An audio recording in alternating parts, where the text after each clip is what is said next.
Hi guys, and welcome to a new episode of Worlds Collide with me, your host, Victoria.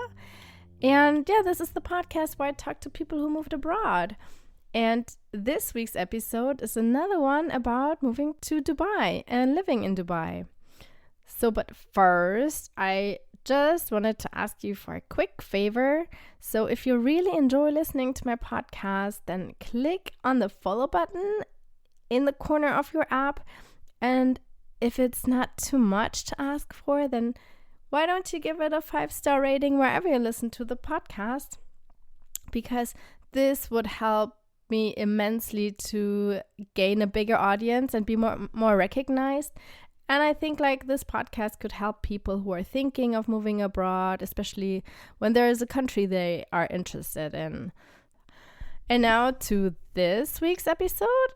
I said earlier it's about moving and living in Dubai. My guest today is Emma, and she is a new mom and also a business owner in Dubai, and she's originally from England. So this episode is so exciting and interesting, I think. It's about pregnancy in Dubai versus in the UK, and then healthcare, and then also the big problem of not being married in the UAE. And then also the fact that she was setting up a business over there, which is super cool. And then later in the episode, we talk about cloud seeding. It's the thing where they make it rain, which is crazy. Anyway, so I don't want to take away too much of today's episode. Just listen to the whole thing. Here it is. So my guest today is Emma. Hi, Emma. How are you? Hi, thank you for having me on the podcast. Yes, I'm glad you're here. So tell me, where are you calling from? I am in Dubai, UAE, in the Middle East. How long have you been there? I've been here 3 years now. I was in London before. Okay, and are you from London originally? My hometown is about 100 miles from London, so a smaller place called Cheltenham, which is to the west of England. But I lived in London for most of my adult life. Okay, all right. So you're from London. Yeah. I mean, cool. And so what brought you to Dubai? Honestly, it was in the middle of the pandemic. So in the UK, there was something called furlough where you basically weren't working. So lots of people in the UK were put on furlough, and we were in a 350 square foot flat with really scary neighbors and we weren't really doing much. So when a recruiter called me from Dubai, I actually took the call. I probably wouldn't have otherwise. And I thought, why not just go through this recruitment process? I'd never been to Dubai, so I told them straight up that I wasn't really that interested. But obviously there wasn't much happening in London, so why not? Yeah. And then I think it ended up being about a 6-month process of all of these different interviews. And then on Valentine's Day, I flew out. And yeah, I've been here for 3 years now. Oh, so how did you kind of change your mind? Because in the beginning, you said you were not that interested. And then, so what was your decision behind this then?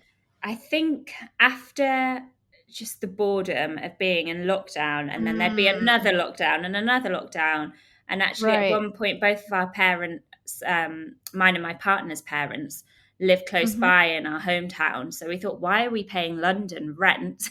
We're in this tiny place. Let's move back home to our parents' house for a bit. And then you're just back to square one. So the allure of Dubai compared to being not working and not really doing anything, just in limbo, kind of made a bit of sense. I just felt like, why not?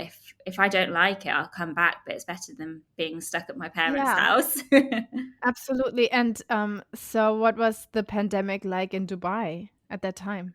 Well, by the time I moved out, they'd had a really strict lockdown, but that was that. So people were wearing masks everywhere. And I'm trying to think back. It seemed a lot less strict than the UK. They were very fast at rolling out vaccines and things like that.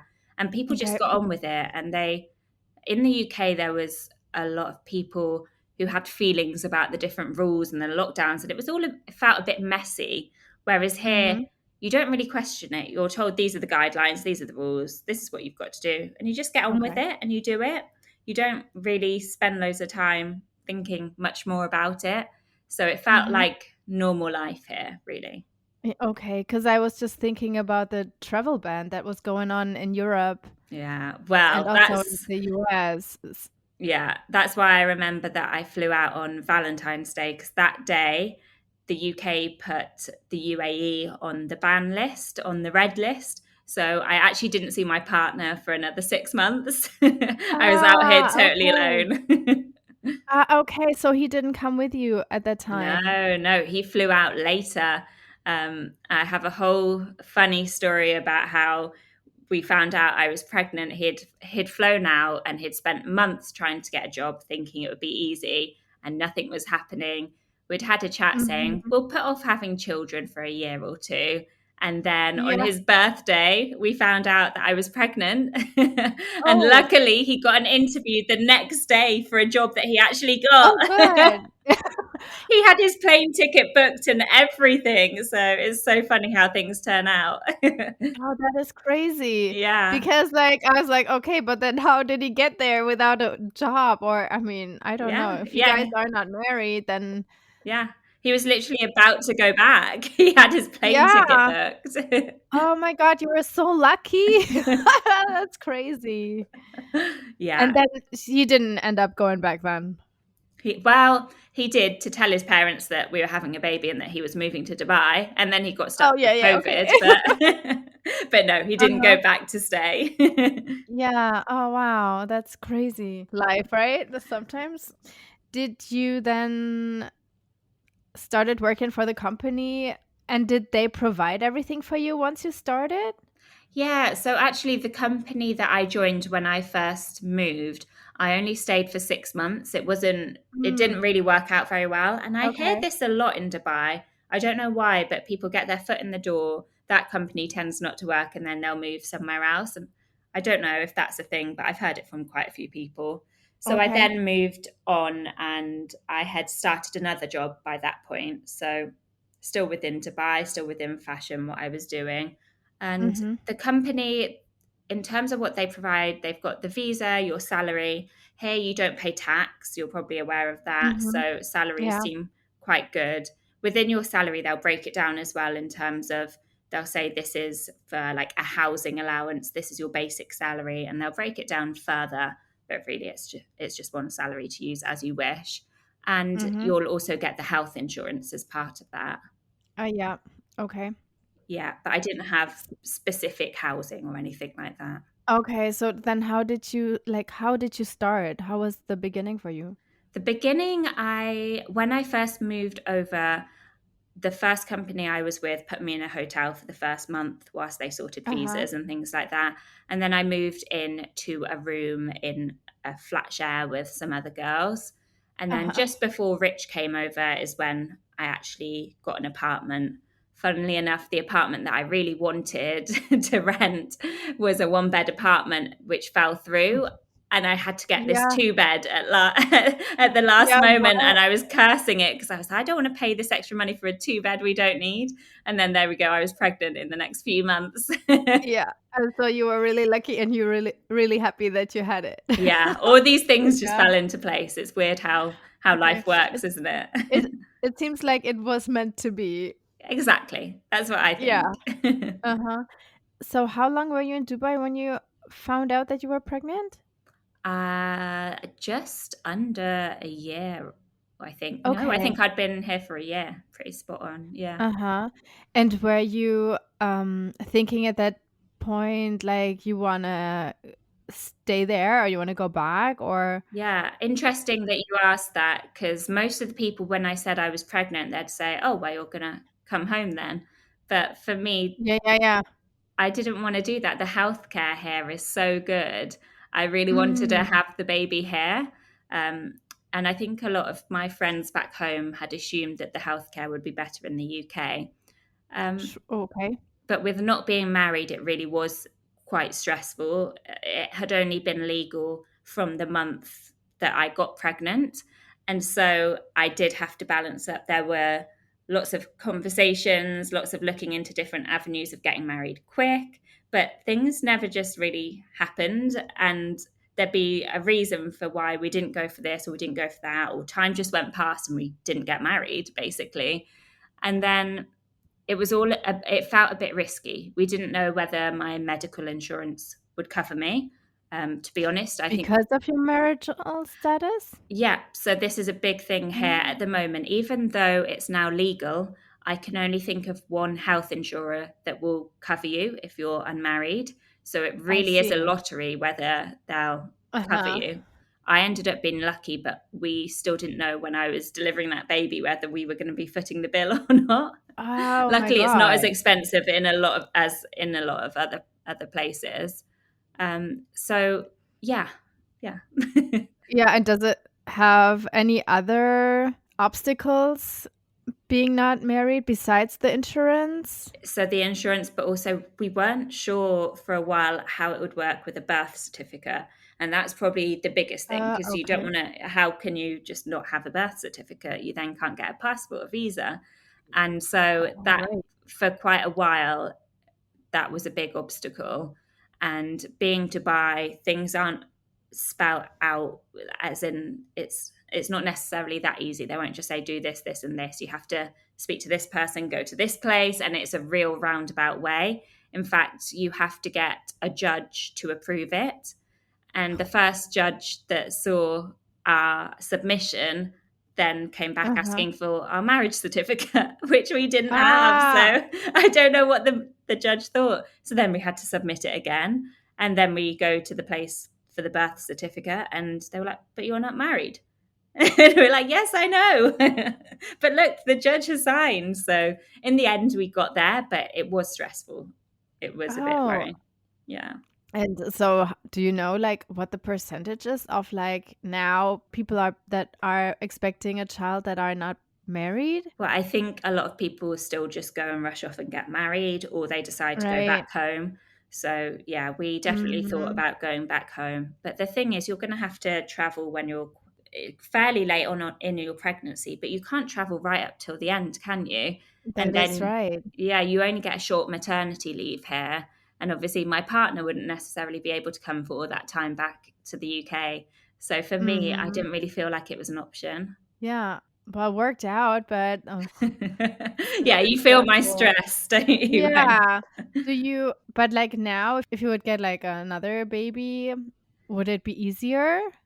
I think so. I think many more people have been through the process now, and I always Mhm. advocate for anyone I hear about being like unmarried and pregnant, not to just go and rush into marriage if it's not what they want. That Yeah. it is fairly straightforward now. So Okay. I don't think, but at the same time, the insurance is still the same. Like The things insurance. haven't quite Oh, they have caught not up. changed that. No, not yet. Is it because they are just so conservative? Or just against it or just Yeah, slow not in bureaucracy? yeah, slow on bureaucracy, to be honest. So Mhm. I wouldn't say they're fully against it now. Like Mhm. I wouldn't feel judged telling that to people here. But Uh-huh. yeah, I think it is just the bureaucracy. I see. I see. Well, and then also the problem was that you were one of the first. Yeah. Yeah. So I really Yeah. didn't know. I really didn't know how it was going to Yeah. play out. So, I mean, obviously you didn't have a child in Britain, but how do you compare the health system? Yeah, in Britain, I think it really depends on the hospital you live close by. The Mhm. difference there would be it would be mainly midwife led, whereas I had consultant led care the whole way through. I got to Uh-huh. pick my doctor, I got to pick my hospital, and that's Mhm. something that's quite funny about Dubai is to me anyway is that you go and see all the different hospitals and see all the different doctors and choose which one you Mhm. like. I already had a doctor that I liked, so I didn't really go through that. But as a Brit, that seems quite strange because you would just get whoever you're given in the Right, right, right. UK. Mhm. Yeah. So also, I expect a bit of luxury. If I'm going to birth a baby, I want to be in my own room that night and I want to stay for a Mhm, few yeah. days and make sure everything's okay. Whereas that in the Yeah. UK, you wouldn't necessarily get. You'd be on a ward Yeah. with other people. and Yeah, that you share a never room, appealed. yeah. Yeah, that would just That's never true. appealed to me. Yes. And the whole pregnancy, the care for you and for the Yeah, baby? I felt really well cared for. For example, whenever Mhm. I had a scare or I just thought the baby hadn't kicked for a while, I could go straight in and be seen straight away. Whereas I know in the Mhm. UK, depending on where you live, you might go to A&E but be sat there for hours before you actually get seen. So I Right. always felt really well cared for. But again, it will really depend by the kind of doctor you choose and the kind of the kind of hospital you go to, because Yeah, okay. my doctor was great and he was really laid back and that's what I needed. Yeah. Whereas you see a different doctor who might want to push cesareans, or you see a different doctor who wants to do it Exactly. Yeah, differently. yeah. So yeah, Yeah, yeah, or it depends on the person, right? They're all yeah, just humans. yeah. Yeah. Okay, so now going back a little bit, before you even like were in Dubai, what did you expect? Like, have you visited before, or No. what was your expectations like?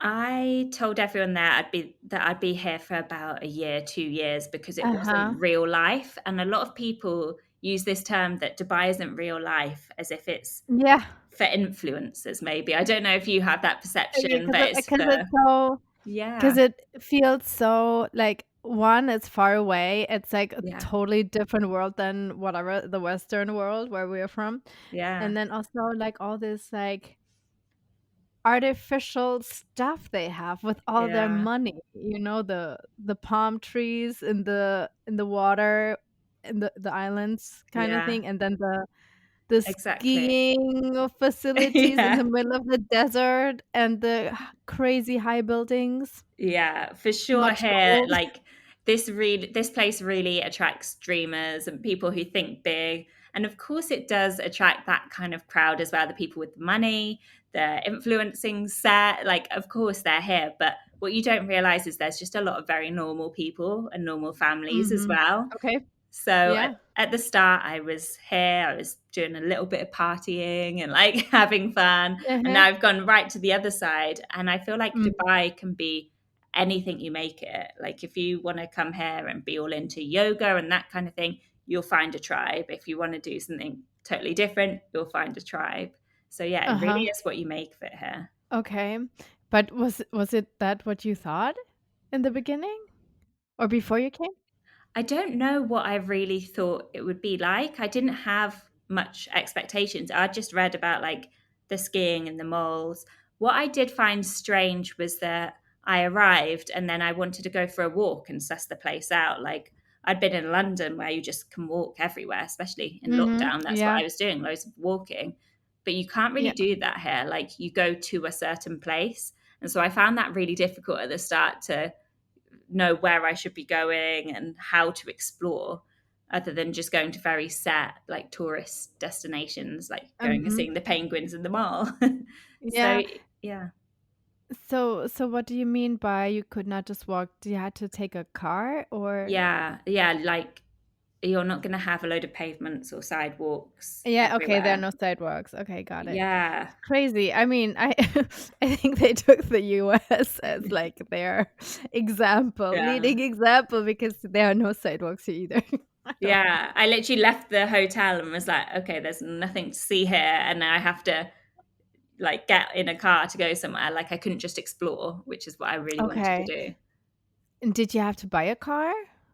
Yeah, I mean, taxi's totally doable here. They'll be here within Uh-huh. minutes. It's all on your phone, like Uber and Kareem and that kind of Mhm. thing.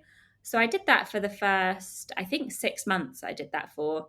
Then Uh-huh. I rented a car for another 6 months, and then in the end, I bought. And it is good to have a You car here, okay. It's good definitely. to mhm. Yeah, they have a metro Yeah. system, but it's it doesn't serve everywhere you want to go.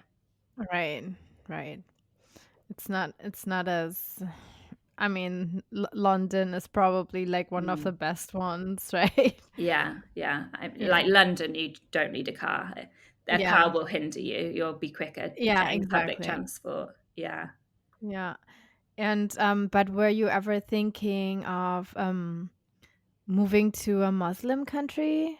Like did No, you and I guess that's something that where I think about my expectations versus reality. I was a bit worried about how safe it would be as a woman. When I moved here, straight away, I realized that it's the opposite, and I was way safer as a woman here. So I don't know why Uh-huh. people have that perception that it wouldn't be as safe for a I woman mean, here. I wouldn't think of like safer. I just meant more like, are you expected to wear a hijab? No, so none of that. The None of that. None of Yeah, that at okay. all. So at the moment, it's Ramadan, and I probably wouldn't go out wearing something really skimpy. But I, the only times that I've noticed anyone caring about what people is wearing is that you wouldn't walk from the beach in beachwear away from the beach. That's Right. Mhm. But that's quite an extreme difference, isn't it? I mean, if you were in Europe, say you're on holiday in Spain, you could walk to your hotel from the beach in your bikini, Yeah, fine. But but here, you but wouldn't do that's that. yeah, but that's only on vacation, you Yeah, know? yeah, It's like even if I would go here, like even like let's go to a public swimming pool, I would yeah, not go in a exactly. bikini to my car, you Yeah, know? yeah. I just gonna put on my clothes, yeah. Yeah. But if I went to another emirate, I'd probably cover up slightly more. But honestly, I Mhm. thought that, I mean, I bought some maxi dresses, maxi skirts to come over here that I've never taken out of my wardrobe. So, Ah, yeah. okay. Yeah. Yeah, and so how international is it? Is it just full of expats? Yeah, well, an interesting statistic is the statistic of Emirati locals here. I believe it's somewhere between, I think it's 13%, but it's definitely under 20% of the whole population here is Oh, Emirati wow. local. So there's actually more Uh-huh. Indians, there are more Filipinos, not quite as many Brits, but yeah, there's so many expats here. It is truly, truly international. Yeah, so the common language then is English? Yeah. Common language here Yes. is English, more so than Uh-huh. Arabic. And also, like, at work Yes. Yeah. and everything? Yeah. Totally, totally English. So I was very, very lucky. Yeah, so and also, like, all the street signs are in English, and Yeah. so there's, like, no problem of getting lost. No, no. English is definitely used here more than Arabic, I would say. But was there anything in the beginning that was really hard for you to get used to? I think we've touched on it slightly, but the bureaucracy in Bureaucracy? Okay. in the UK, everything is very like clear on how things are done. You could easily just Uh-huh. Google something and it'll tell you exactly how to do whatever you're trying to do. Whereas here, I wasn't even really sure how I was getting my visa. I would just be told by my HR to now go to this location and now go here and now go there and drop your passport with this person. And it didn't really make sense to me. Whereas that would probably Mhm. just all be done on an online form in the UK. Here, Okay. here they have things called typing centres as well, where you go and someone else seems to be filling out a form online that you wonder why you couldn't just do. Like, why do you have to go there? So it still really irritates me to this day that things aren't quite straightforward. And, like, with your visa, is that normal that you first fly in and then you get the visa there? Honestly, I still couldn't tell you because Alright. yes, I think it is. I think Okay. it is. You come in on a tourist visa. But again, the bureaucracy and there's not just simple answers to all of these things. There are people who are experts that you have to talk to, but I don't know why it isn't just more straightforward. Okay. 'Cause, like, I mean, I just know here, like, you had to get your visa sorted before Mm. you enter the country. Yeah, I So I think was, it like, a really little bit depends. Yeah. yeah, okay. And then was there a risk, like, even though you had the job that you wouldn't get the visa?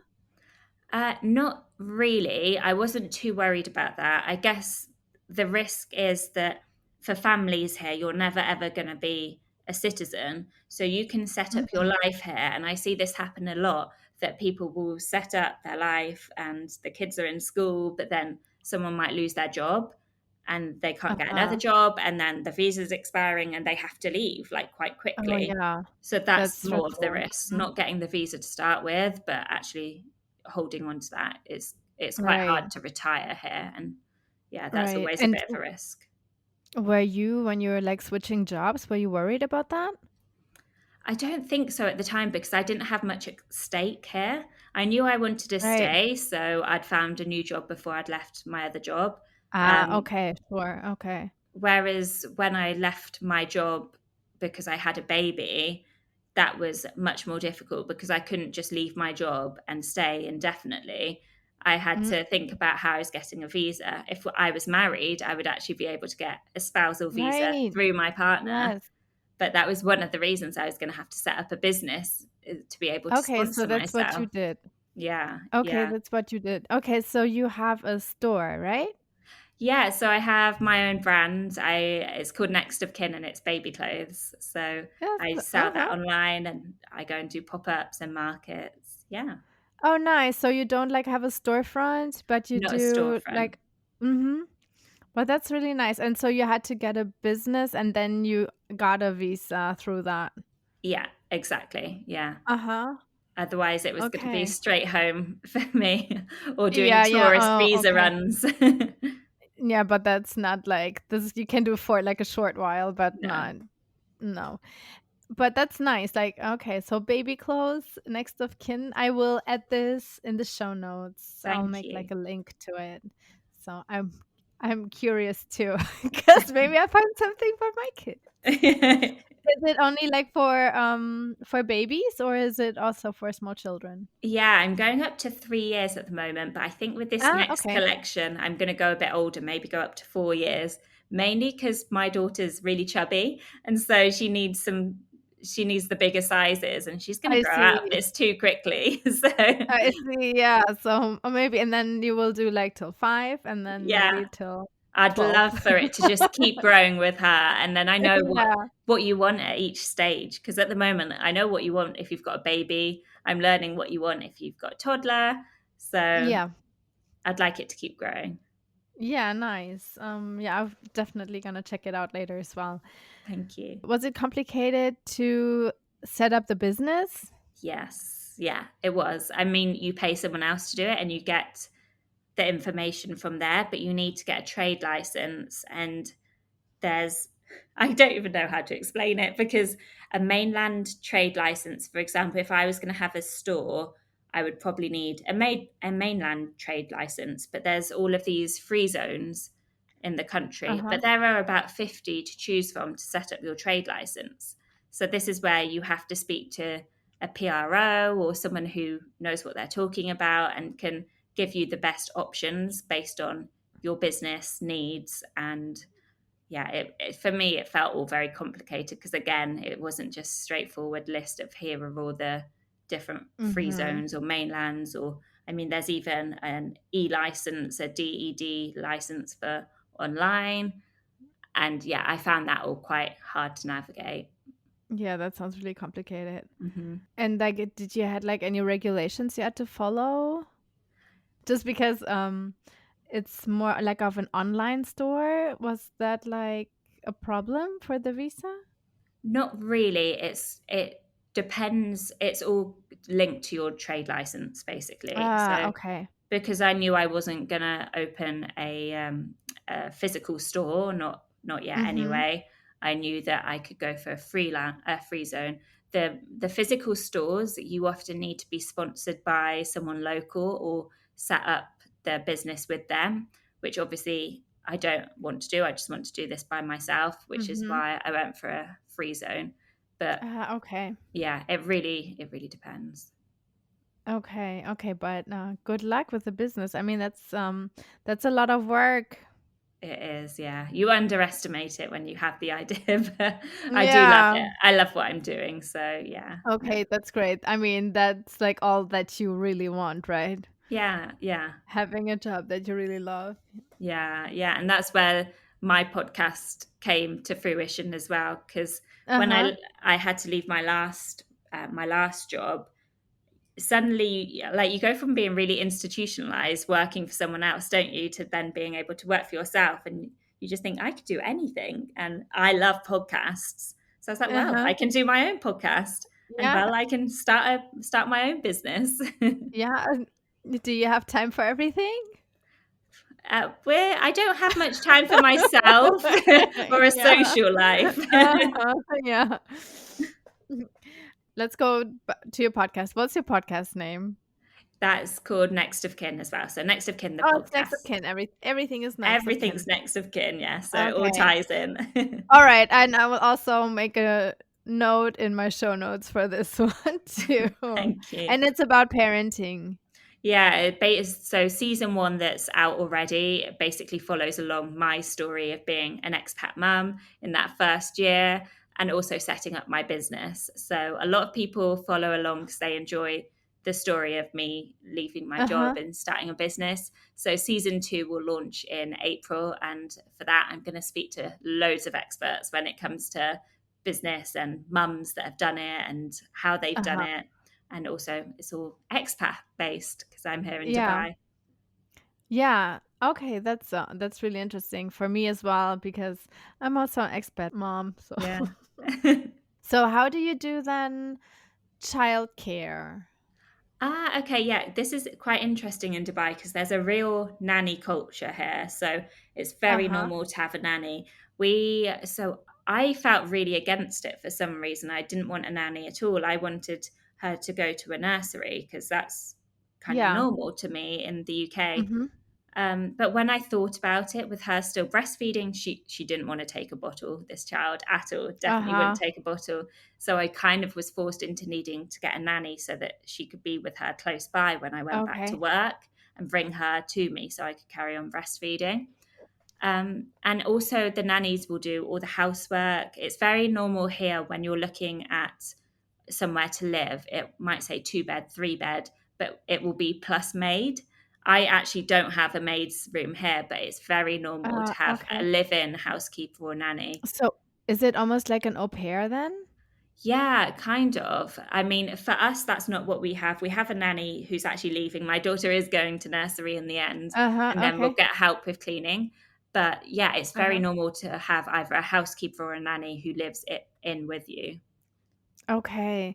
And are they local people?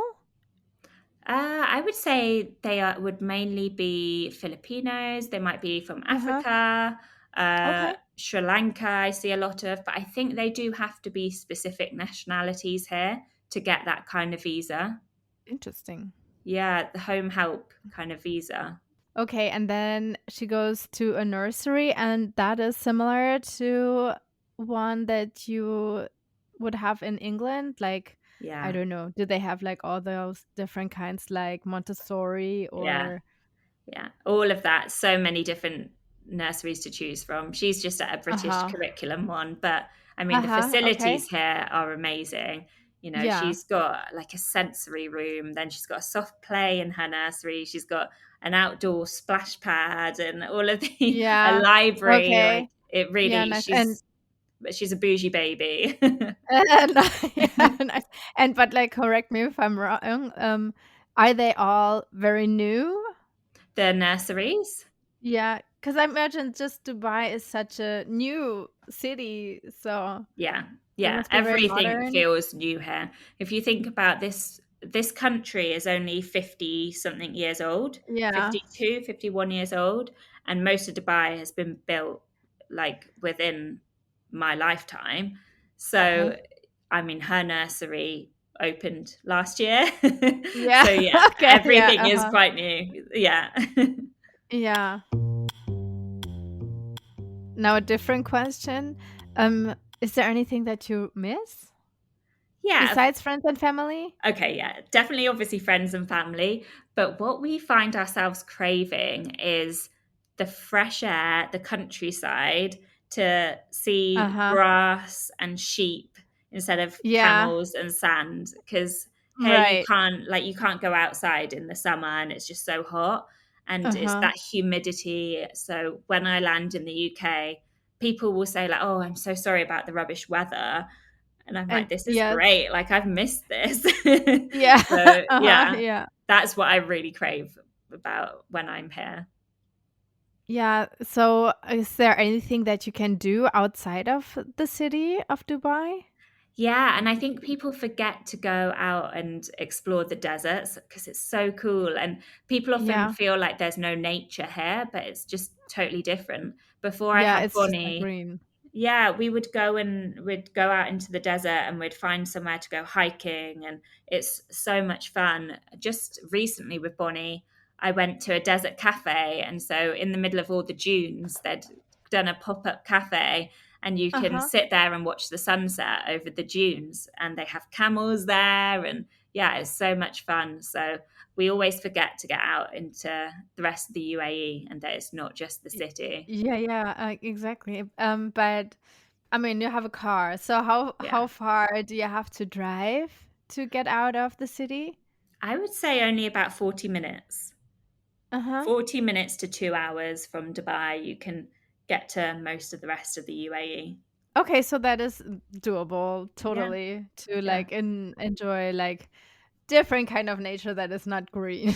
Yeah, I mean, you can also drive into Oman, and we haven't done Right. that yet, but it's only about 2 to 3 hours from Dubai to drive to Mhm. somewhere called Masandam, where they have you go on like a traditional boat all day, and you get to see dolphins, and yeah, like we're really excited to do that at some point. You could do all Yeah. the snorkeling or the diving. Yeah, we Yeah, that really sounds want to go. nice. Yeah. What is something that you like best in Dubai? As a parent, I like the safety here. You know, Uh-huh.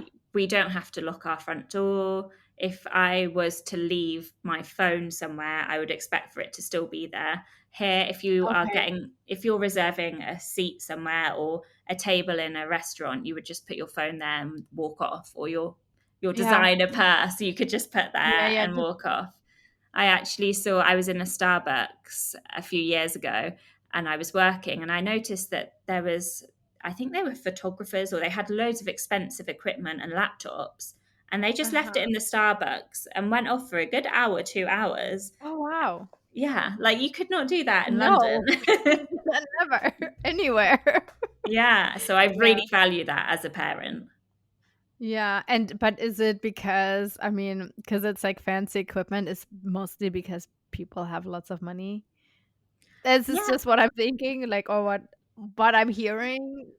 I mean, obviously there is a lot of money here and people have a good disposable income, but people are really hit by the cost of living this year, right? As a brand Uh, owner, I've noticed, and I think yeah. people think that we're immune to it here. Our rent has skyrocketed. So many Mhm. people are getting priced out. So yeah, Mm. people do have money here and they have a good way of living and a disposable income that they can really go out and enjoy things and have Yeah. nannies and all of that kind of thing is very normal. But yeah, we're not immune to the cost of living Yeah, crisis okay, either. sure. Yeah, no, it's, 'cause I mean, it's just I haven't been there, and all I know is from my other podcast episode with this girl from Dubai and also from watching TV because, like, I remember it was always, like, presented as just, like, money, Yeah. lots of rich people, and you never, like, really see, like, the normal people in Dubai. Yeah, and it's a little frustrating whenever there's a new documentary that's come out back home and they have the most ridiculous characters on there that just seem Yeah, they exactly. they just seem like complete airheads who only care about Yeah, Chanel, like with yeah, no taste. And yeah. then that same day, or everyone will be on the Facebook groups or the WhatsApp groups with the mums being like, "Oh my goodness, have you seen this? Like how ridiculous!" But Yeah. uh, we still like the Real Housewives of Dubai. It's still fun to watch, but it's not real life. It's not what it's really Okay. like here. Okay, so, like, there are, like, normal people in Dubai too. Yeah, Yeah. Yeah. absolutely. Yeah. You seem also very normal, so I promise I'm pretty normal. good. So, how did you make friends? So, what I found, and maybe this is just as a comparison to London, but in London, you don't really get chatting to new people much. It's just not what you do there. Whereas here, Mhm. anyone that I spoke to, I mean, even the girl that was showing me the room that I then rented was like, oh my goodness, you've just moved here. Like, you should come to this thing, you should do that. And I would be really embarrassed in the UK to put myself out there to make new friends with Yeah. anyone, to Yeah. drop someone a message who's a friend of a friend and be like, "Can we Yeah, hang yeah, yeah, out?" uh-huh, totally, I get it, yeah. But in Dubai, like that's totally normal. And I Okay. think it's a really nice way of living, especially now that I have a brand. I'm meeting all these small business owners and I have a Yeah. podcast. So I'm meeting those different mums and guests that I have on there. And I've Yeah. really enjoyed that. There's, I guess, the main way here that is different to the UK is that things are done on Facebook groups a lot. So you'll Mm, definitely be part of all the different mums groups here. I'm part of so many, and okay. you'll go to all of those kind of events. Which Okay. I didn't use Facebook in the UK. Did this so I remember like those mom Facebook groups when my daughter was really little. I did it only once and Yeah, it was for me it was so awkward. But I guess also I think it was just a lot of local people who yeah, I don't know. At least like I was the only non-American. right, And so for me, it felt just like I was at the wrong place. So I yeah, never went back. That was like my only experience with like yeah. Facebook groups. Yeah. So, but there, do you have like, they're all like you're from everywhere. Yeah, and Yeah. there's all the different types of groups as well, so you can easily find your tribe among them, and you can try all Hmm. the different events, and you'll be really welcome to each one, but you'll probably find your tribe and the people that Right. you mix Yeah. with well. Yeah. Yeah. I saw this one also on Instagram. It's like expat ladies or something. And then they have like always coffee it's in Dubai too. I think I've heard of that one as well. Coffee with an expat. I've Yeah, seen coffee with an that. expat, yes, uh-huh. Yeah, I've never been to that one, but yeah, there's so many different events here all the time. I mean, I've just been at an event where it was like a market within a big children's play center. And so Uh-huh. that was done with one of the mums groups called the Mum Folk. And they put on this market with all the small retailers. And again, that Mhm, was just something that all the mums come to. They meet their friends, the kids are playing, we'll have a bit of a shop. So yeah, mhm. I'm part of all of these different events these days. Yeah, nice. So you open a business. So does that mean that you wanna stay how Yeah, long longer? yeah. Well, I said at the start that I only expected to be here for a year or two, and I definitely Right. thought that when I had children, I wouldn't want to stay here. And Yeah, now it's uh-huh, the opposite. Like I love the prospect of them going to school with people from all different nationalities and mhm, feeling like a real child of the world instead of just from the UK. Like I really would love for her to at least do a bit of school here. If we are lucky mhm. enough to stay for as long as possible, we would absolutely Yeah, love that.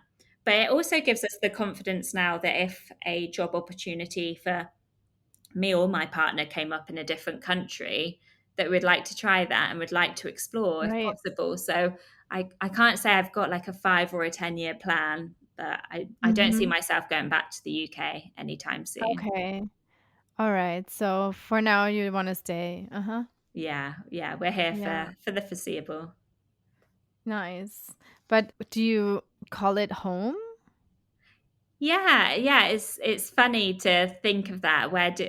Like when I think of where's my home, I don't think of London anymore. I haven't been to Mhm, Cheltenham for a long time, so it definitely does feel like home now. And when I go back mhm. to London, I don't feel safe there anymore. And it used to feel safe Okay. because I was just used to it. That's how it was. But Yeah, because yeah. I've been in Dubai now for quite a while, whenever I go back, I suddenly think, wow, I really don't feel safe here. So yeah, it Uh-huh. definitely feels like home now. But, so when you talk about, like, not being safe in London, like, what do you mean? Like, being mugged or Yeah, or just, there might, I guess you don't come across like a lot of drunk people in the street or anything like Oh, that okay, I here. see. Uh-huh, yeah. Yeah, Yeah, so uh-huh. again, like there's just this sense that I there aren't people trying to mug me. I had my phone stolen twice in London, maybe more. Mhm. I think twice that I can Yeah. think of. Whereas that's nothing like that's ever happened to me here, and I don't Uh-huh. sense that there's danger around me. Yeah, okay. Okay, I got it. Because I forgot the drunk people in Yeah. England. How often do you go home, though? So I'm really missing home at the moment. I haven't been back since last summer. And once a year was fine before you have a baby, but they grow yeah. so quickly, don't you? So at the moment, I really am just can't wait till summer so that I can go back and show Bonnie and how much she's grown to everyone. Yeah, do you go in summer just to escape the heat? Yeah, and that's going to be one of the real upsides of having my own business and being able to do that for a Right. prolonged, because I don't know what I'm going to do here with a toddler. I'm really not looking Right, forward to uh-huh. that. Yeah. So I want to get out. Yeah, so how do you usually spend then summers because you cannot go out? So you just like go from mall to mall? Yeah, and there are so many malls here, so many like kiddie soft plays, all that kind of Mhm. thing. But yeah, And like splash pads? yeah, yeah, all of that in the pool. But it does get a bit like you do need to leave in summer because it gets a bit too Yeah. much. How long is the summer? How long is it like bad, bad? I would say June, July, August are the worst. Uh-huh. September's then really humid. By October, it starts to cool off. But Yeah. we're just in the best time now in March, definitely Yeah. February, March time. And Yeah. what are the winters like? Winters are really lovely. Something that is really interesting about the UAE is they have something called cloud seeding. Have you ever heard of this? Cloud seeding? Yeah. No. What is that? So here you would only normally get about 4 days of rain a year. So you really don't get much rain. Uh-huh. Oh, wow. But they've decided, obviously, this is a place where they dream and they just make the country whatever they want it to be. So they've Mhm. decided they want it to be much more green. And so what they do is they basically make it rain. So they send up aeroplane. They have a whole department here that is the Department of Rainmaking.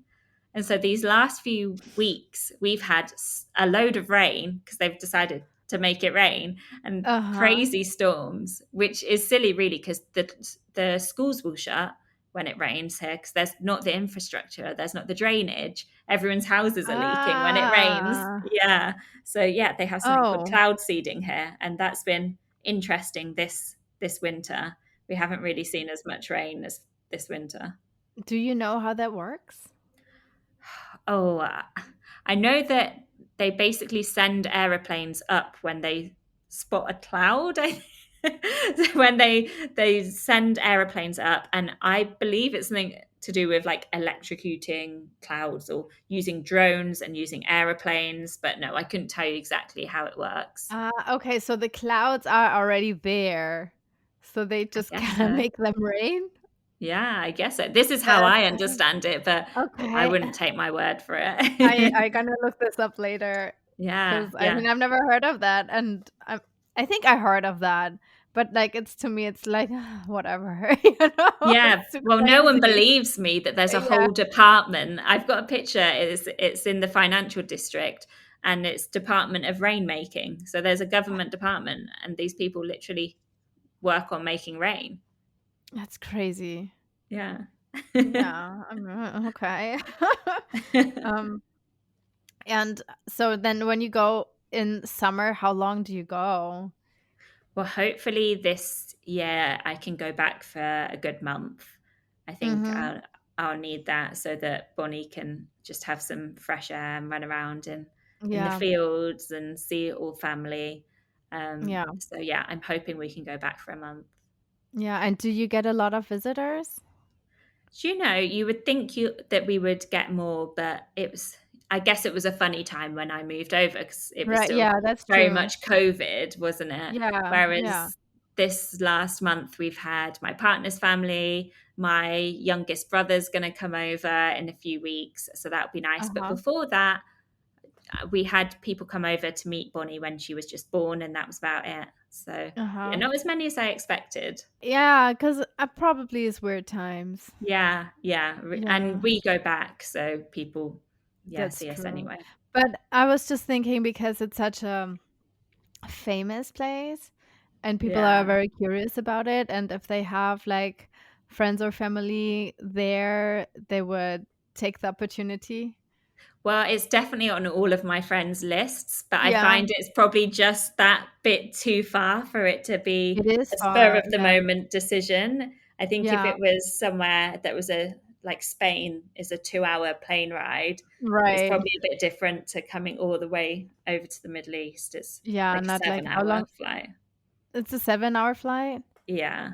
Yeah. Oh, that's It's not on too the bad, is it? But it's no, still, I mean, I'm used to those 12-hour flights, yeah. So 7 hours to me sounds like doable. That's short haul to you. Yeah, yeah. Exactly. I think I got mostly all my questions. Amazing. It's been so nice to speak to you. Yeah, thank you for being on my podcast.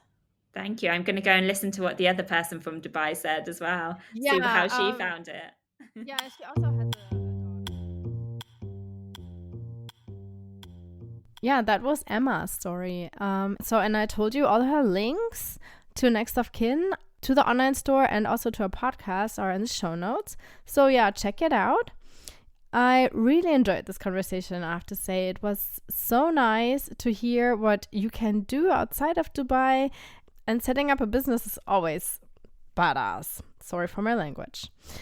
And for you listener who is interested in the other Dubai episode of Worlds Collide, that was in season 1, episode 16, with the super nice Ezra from Sweden. So check that one out too. And then I just wanted to go back to the cloud seeding. So I just reading a little bit what I found online from a news source from cbsnews.com. So it's just a little part of the article. So it says, scientists in the United Arab Emirates are making it rain artificially using electrical charges from drones to manipulate the weather and force rainfalls across the desert nation. Meteorological officials released video footage this week showing a downpour over Ras Al Khaimah as well as several other regions. And so it goes. Okay, so that was just like a quick explanation. I will also put this in the show notes for you so you can read more about it if you find this really interesting. So, and then as always, if you want to reach out to me, you can do so at worldscollide123pod@gmail.com, or find me on Instagram and then find me on Threads or TikTok. Thanks as always. Search Quarando for the beautiful music that I'm using on this podcast. It's called Spy Jazz. And yeah, don't forget to tell your friends about this podcast if you like it. Not if you don't like it. Okay. Okay, see you next week. Until then, bye.